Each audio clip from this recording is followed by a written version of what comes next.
Hey, good morning. Who's live with me?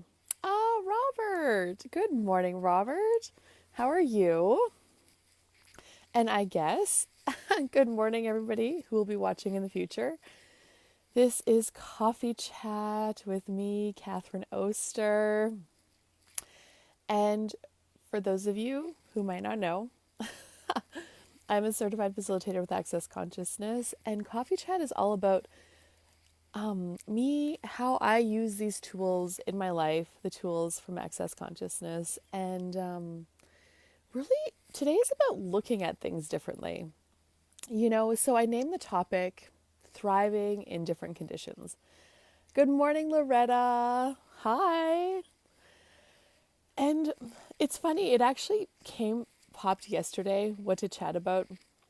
Every week, I never really know what I'm going to talk about. And sometimes, most of the time, I know ahead going into Coffee Chat what we're going to chat about.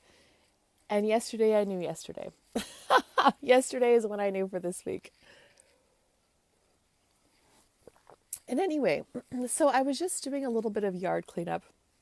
I'm hosting some classes at my place this weekend, an Access Bars class with horses on Saturday and foundations starting on Sunday. And so I don't have to cut the grass because it is dry here this year. We haven't had a lot of rain. It's been hot and dry. So the lawn grass, ours is still a little bit green, but it's pretty much done growing. Anyway, though, I was going around and just kind of looking at everything, and what I really noticed is the weeds were ginormous. Hi, Donna. Like the dandelions and the chickweed and the cleavers and some buckwheat. And even in the grass, these little tiny trees, these little poplar trees are growing up. And I'm like, right. Hi, Nitu. Good morning. I'm like, right. There's always something different that thrives in different conditions. So, so just because the grass isn't growing, the grass doesn't thrive when it's hot and dry. But these weeds and these little poplar trees, they're like, I'm here and I'm going to grow big. And they're huge, which is really interesting. And it really is like everything has a cycle, right? And when things are a certain way, this is what shows up. And when things change, that doesn't show up anymore as great, but something else shows up greater too. So that was really interesting to notice. And it's like as your life changes and evolves, and as you change things in your life, there's different things you have to handle. Donna, you had asked me a question for last week's coffee chat, and I don't really remember what it was, but I remember you asked me a question. So can you type it in the comments what you're wondering about, and I can chat about that for a few minutes as well? Okay, back on track. It's just like, I remember I took a money class with Shannon O'Hara, and what she talked about was you're used to handling the amount of money you have right now. And for most of us, I think it was less money than we would like to have. We were struggling to pay bills and make ends meet. And she's like, you're comfortable with that. You know the set of actions and the set of things that happen when you have no money, basically. Hi, Rhea. Good morning.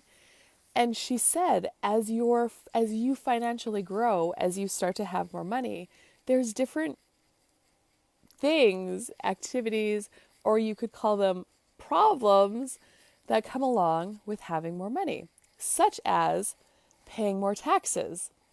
That's something that will come along when you start to have more money, is you start to have to pay more taxes in whatever country you live in, possibly. Every country has a different tax system. Anyway, I was chatting with a few friends of mine, and she'd recently sold her house. And she was paying her friend a commission for selling the house for her and showing it. And she also did some work in it for her. So she was going to send her money over e-transfer, I think. And with e-transfer, you can only send a certain amount. And they didn't even discover that until they're sending money that is over that amount. And it's like, okay, I didn't even know I had to look at this or know about this, you know. So you start to discover these little things along the way.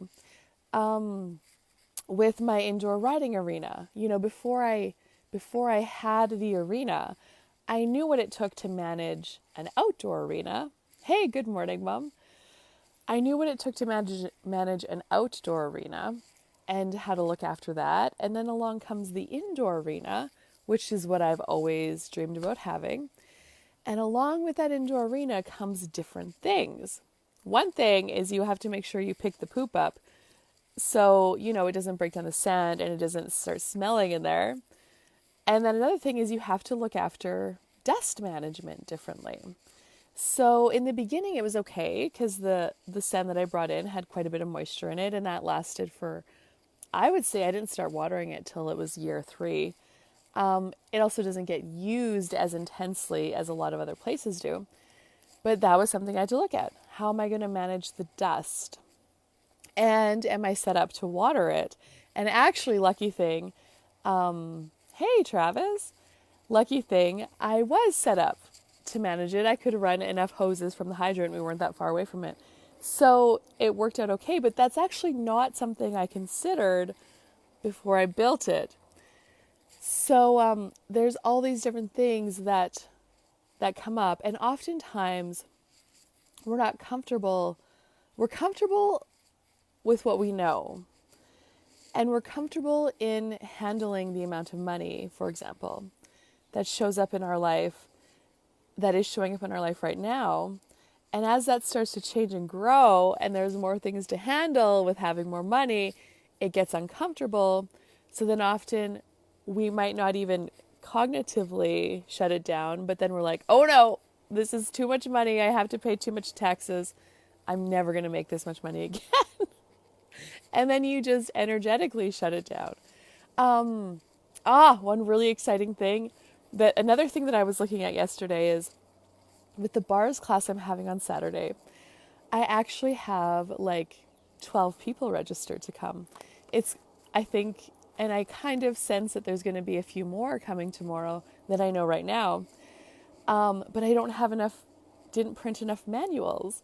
I've never had a bars class with that many people. So it was really exciting. And then I had to sit down and I'm like, okay, this is actually how many people are coming. And then I picked up my manuals from Staples Printing on Wednesday, and I'm like, I only ordered 10 manuals. And then I almost like I'm like, oh my God, what do I do? And I'm like, wait a second, it's fine. Some people can share manuals, and then I can mail them out after. You know, I'll get them printed again for them, and then I can send them in the mail, and then they'll get their manual. It just won't be the same way. And then even with chairs and making sure I had enough massage tables, I'm like, wow. So it's like a whole new set of things to handle. As for me, as classes grow and class participants grow, it's like, wow. And it wasn't even, you know, like, what if this was a 30-person class? Wow. What are all the things I would have to look at handling then? So yeah, it's interesting. And with our crops this year, you know, like I said in the beginning of the show, it's been hot and dry, and so our grass isn't growing that much, but the weeds are growing well. With our crops this year, you know, they're not going to be, it's not the abundance that there was out there last year. I think we're probably looking at, for sure, half of the yield in our wheat and canola as last year. However, currently in this moment, market prices are reflecting the lower crop yield. So we're going to be able to sell our crop for also almost double the money that we sold it for last year. So at the end of the day, we are looking at still a year where we're going to make it through okay. But there's a few things. So there's a few things that come along when you have a really big grain crop. First of all, you use a lot of fuel for the combines, to the machines, the combines, the equipment, to process all of that material to get the grain out, to harvest the grain. Oh, thanks, Barb. Okay, I'll check the date and then I'll let you know. There's less fuel required. So this year, there's not that much material out there. We're going to be using less fuel. So that expense is going to be down. When you have a big grain crop, it's a lot of trips to town with the Super Bees and the Tridums, the grain trailers, to haul that grain in. So we're literally going to be hauling in half of the grain. So that trucking expense is going to be less. Oh, thank you, Loretta. Okay, cool. So that trucking expense is going to be less. We didn't spray fungicide this year. So fungicide is a spray for the crops that manages disease pressure. It keeps them, it's for disease. But this year was hot, and crop plant diseases don't grow or thrive in hot conditions, hot and dry conditions. So we don't have to spray fungicide this year, or the fuel and the time to go over the field. So honestly, we've been at the lake a lot this summer, which is great. And we've been on an adventure to Cypress Hills and doing different things. And so we've been having a way different summer than we've ever had before. And so, yes, our crops are, I'm hoping they're going to be half. I mean, they might even be a little bit less than that. But at the end of the day, our expenses are going to be quite a bit lower. And if the grain markets stay strong, we're still going to be selling like almost per acre, making the amount of gross income with lower expenses means that we could actually be more profitable in a drier year, which I know a lot of people aren't actually looking at. What they're looking at is, oh my God, my crop isn't going to yield the same as last year because of this weather, because of these conditions. But I mean, it's actually not, it could be okay. It could. What if this year could even be greater than last year without us knowing it? Because what if all it takes is for the grain prices to climb a little bit? Now, feed situation for livestock is kind of a whole different ball game. Although I do know at the store that I work at, just because like the hay crops, the production wasn't there, and so a lot of ranchers and livestock producers are short of feed for their cattle because they maybe produced on their own farm less than half of what they normally do. But I know at the store that I work at, so the Paradisal Ranch in Western Wear, a few weeks ago we were told that we weren't able to get any more mini bulk bags of alfalfa cubes or alfalfa pellets from the plant that we order from. And then just yesterday we were told that we get more allocation. So things are starting to happen in other places. So what else is possible beyond what we could ever imagine? All right. Well, that is my coffee chat for today. All about the different things that you need to handle when you have more money, when you have bigger classes, and looking at things from a slightly different perspective when they aren't showing up like they used to, but what's actually there. Thank you guys so much for joining me. I'm so grateful for you. And to those of you watching this in the future, hello.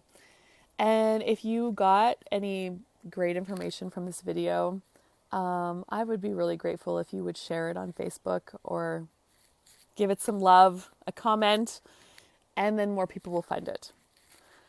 Have an amazing rest of your day, you guys. It's actually, I just realized it's Friday the 13th today. How does it get better than that? All right. Cheers. Bye-bye for now.